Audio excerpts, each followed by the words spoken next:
If you are a U.S. citizen and you are living in a foreign country turning 65 and you're wondering, do I need Medicare? Am I exempt from the late penalty because, let's say I'm in UK and I'm on the national health plan? I have health insurance. So if I don't get Medicare Part B, will I incur a late penalty? And I had a gentleman from France say, I heard that you don't have to take Medicare. I said, well, that's not correct. He's like, well, that's what I heard. I was like, cool for you, but it's not correct. To be exempt from a late Medicare Part B penalty, meaning you're turning 65, you're eligible for Medicare, you will get a penalty for not enrolling unless you have employer group health insurance. So it's not just health insurance, it's specific. It's through your employer, and your employer has 20 or more employees. So that's the rule. It doesn't say your employer has to offer you a great plan. It could be a high deductible plan. It doesn't say anything about the quality of the plan. It doesn't have to be as good or better than something. That has nothing to do with Part B. That's a Part D, a drug part of the drug rules.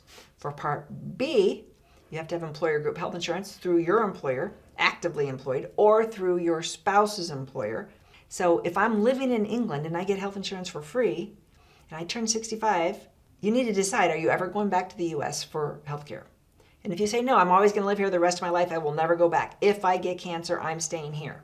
Well, I will tell you from experience, having done this for 30 years, that everybody says they're never going back. And most people, when they get sick, come back. Or they come back for other family-related reasons. Think of a lady I know from the Dominican Republic. I go, why are you coming back? You told me you were never coming back 7 years ago. She goes, well, my daughter had twins and I'm coming back. Okay, well, in her situation, 7 years of late penalties have accrued. So she will pay 10% late penalty for Medicare Part B for every year she was late. So this is my client. She was late for 7 years, so that was 70%. She would have to pay a 70% penalty every month, which for some people just becomes prohibitive. They can't afford to do it. Now they're just stuck outside of the insurance system. We'll talk to you separately if that ends up being you. I'd like for that not to be you. I like for you to avoid that. So if you can afford Medicare Part B and you're living overseas, go ahead and enroll at 65, even though it's not going to benefit you, even though you're not able to use it overseas. And you're like, I heard, you probably heard wrong. Some people try to defraud the system by getting a Medicare Advantage plan that they're not eligible for. Don't do it. You're going to get caught. It's not going to be good. If you're living overseas, you're not eligible for a Medicare Advantage plan. You're not eligible for a Medicare Supplement plan. You're not eligible for a Part D drug plan. You have to have a residence in the U.S. You have to reside in that service area at least 180 days a year. So if that's not you, if you're fully living in the U.K. full-time, enroll in Medicare Part B, pay the money, even though you can't use it. But if you do get sick, you can get on a plane and go back to the States and you have Medicare, the original Medicare A and B, immediately. So what people do is they're not really sure what's going to happen. They're going to retire in France and they're like, I may or come back, I might not come back. I'm healthy now, but it's most people, we don't know. So they don't take Part B at 65. And they're somewhat aware of how this penalty works, but they don't understand how strict it is and how it is not a one-time penalty. A lot of people think that. So no, you'll pay this penalty every month for the rest of your life. And the penalty goes up every year because it's tied to the cost of Medicare Part B, which goes up every year. So it's a stiff one. The government made it stiff on purpose. They want to force everybody into Medicare, paying in when they're healthy, when they don't need it, to cover the few people that are sick. If only people that are sick paid in, then it'd be astronomical and insurance wouldn't work. So you're in France, they want you to pay in even though you don't plan to use it. So if you pay in, you enroll and you start doing this, you do this for a couple of years and you go, you know what, I don't want to do it. You can terminate it. You can terminate it at any time. You can also change your mind later and then get it back, but you can't get it back at any time. You can only get it back during the first quarter of each calendar year. January, February, and March, that's where the late people are allowed to re-enroll or enroll for the first time. That's called the General Election Period, the GEP. So if you have the misfortune of getting sick, I'm thinking of another client right now, and this lady got severe cancer in China, and she wanted to come back to the States for care in Georgia because there was a specialist in her type of cancer. Well, if you want to come back, you can always sign up for Medicare. Like I said, you can sign up late. You can pay that late penalty if you can afford it. but you had to do it in the first quarter of the year. So if you come back in April, I can't get you in Medicare right now.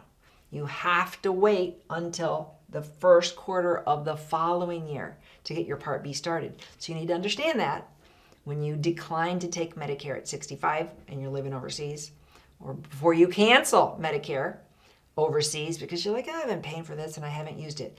Everybody's healthy until they're not.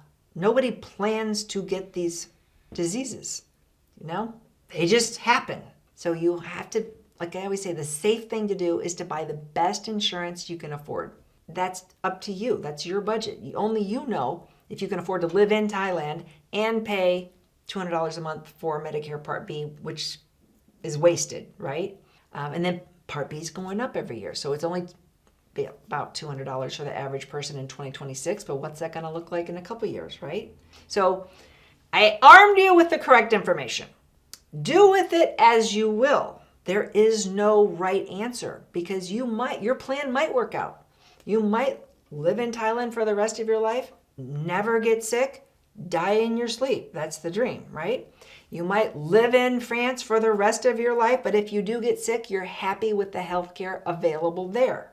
Or, like I've said, I've had so many clients, and I'm not trying to scare you, I'm just sharing that they do get sick in other countries and they do come back for our world-class healthcare.